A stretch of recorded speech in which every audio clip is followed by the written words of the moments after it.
प्यारे बच्चों, आज की इस क्लास में हम डिवीजन एल्गोरिथम फॉर पॉलिनोमियल्स पढ़ेंगे, यानी कि बहुपदों के लिए विभाजन एल्गोरिथम। तो प्यारे बच्चों, डिवीजन एल्गोरिथम यानी कि विभाजन एल्गोरिथम तो हम पहले भी पढ़ चुके हैं, लेकिन तब हमने इसे रियल नंबर्स यानी कि वास्तविक संख्याओं के लिए पढ़ा था। पर आज की इस क्लास में प्यारे बच्चों हम किसके लिए पढ़ेंगे? पॉलिनोमियल्स यानी कि बहुपदों के लिए पढ़ेंगे। तो प्यारे बच्चों, ये जो हमारा आज की ये जो हमारी क्लास है, ये हमारी एक्सरसाइज 2.3 के लिए बेसिक इन्फॉर्मेशन का काम करेगी। और यदि आपको इसकी जानकारी ठीक से नहीं होगी तो आप अपने क्वेश्चंस को ठीक से रिप्रेजेंट भी नहीं कर पाएंगे। तो चलिए स्टार्ट करते हैं। तो प्यारे बच्चों, अगर बात डिवीजन की हो रही है यानी कि विभाजन की बात हो रही है, तो वहाँ पर कम से कम क्या होगा? 2 पॉलिनोमियल्स होंगे, यानी कि 2 बहुपद होंगे। एक वह जिसे हमें डिवाइड करना है और एक वह जिससे हमें डिवाइड करना है। तो प्यारे बच्चों, आप क्या लिखेंगे? आप लिखेंगे कि यह कुछ इस तरीके का दिखाई देता है, px अपॉन gx। क्या है?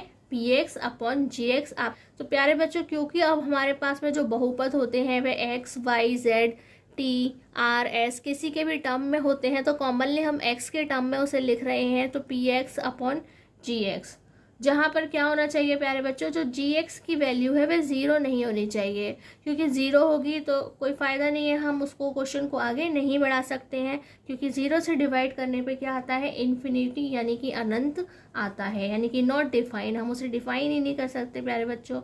तो यहाँ पे क्या खास बात है कि अगर आप px को gx से डिवाइड करते हैं, उसका विभाजन करते हैं, तो जो px है उसकी वैल्यू क्या आती है प्यारे बच्चों? तो उसकी वैल्यू आप लिखेंगे gx into qx plus rx। क्या आती है उसकी वैल्यू?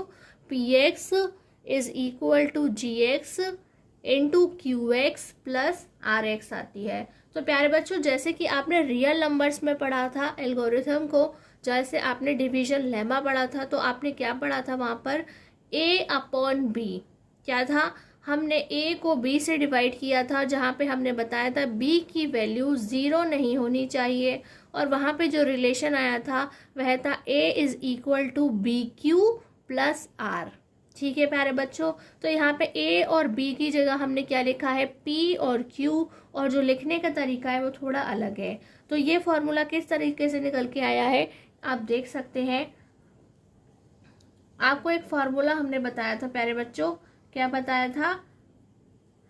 भाज्य। भाज्य मीन्स डिविडेंड। क्या कहते हैं? भाज्य मीन्स डिविडेंड, यानी कि जिसको हमें डिवाइड करना है। किसको डिवाइड करना है? किसको भाज्य करना है? टुकड़ों में विभाजित करना है। टुकड़ों में विभाजित करना है px को। तो वह किसके इक्वल होता है प्यारे बच्चों? तो जो भाज्य है वो किसके इक्वल होता है? भाजक गुणा भागफल। किसके? भाजक गुणा भागफल। तो प्यारे बच्चों, भाजक को हम इंग्लिश में क्या कहते हैं? तो भाजक को हम कहते हैं डिवीज़र। क्या कहते हैं? हम उसे कहते हैं डिवीज़र। डिवीज़र यानी कि डिवीज़र। ठीक प्यारे बच्चों, और भागफल को हम क्या कहते हैं? कोशेंट। कोशेंट मीन्स कि कितनी बार हमने टेबल पढ़ा। ठीक है, इसीलिए यहाँ पे क्या लिखा है? क्यू। क्यू क्यों लिखा है? क्योंकि कोशेंट मीन्स क्या होता है?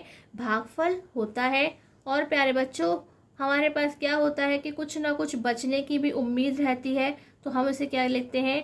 शेषफल। क्या कहते हैं? जो बच जाता है उसे क्या कहते हैं? शेषफल। और इंग्लिश में क्या कहते हैं प्यारे बच्चों? रिमाइंडर। क्या कहते हैं? इंग्लिश में कहते हैं प्यारे बच्चों रिमाइंडर। तो आपने देखा कि रिमाइंडर को हम आर से लिखते हैं, इसीलिए ऊपर क्या लिखा गया है?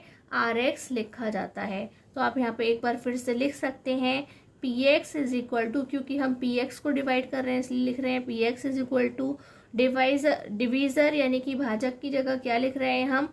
gx लिख रहे हैं, क्योंकि उसका नाम हमने gx लिखा है।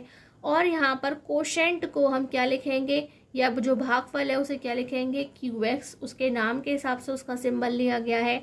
इसी तरह से जो रिमाइंडर यानी कि शेषफल है उसे क्या लिखेंगे? rx।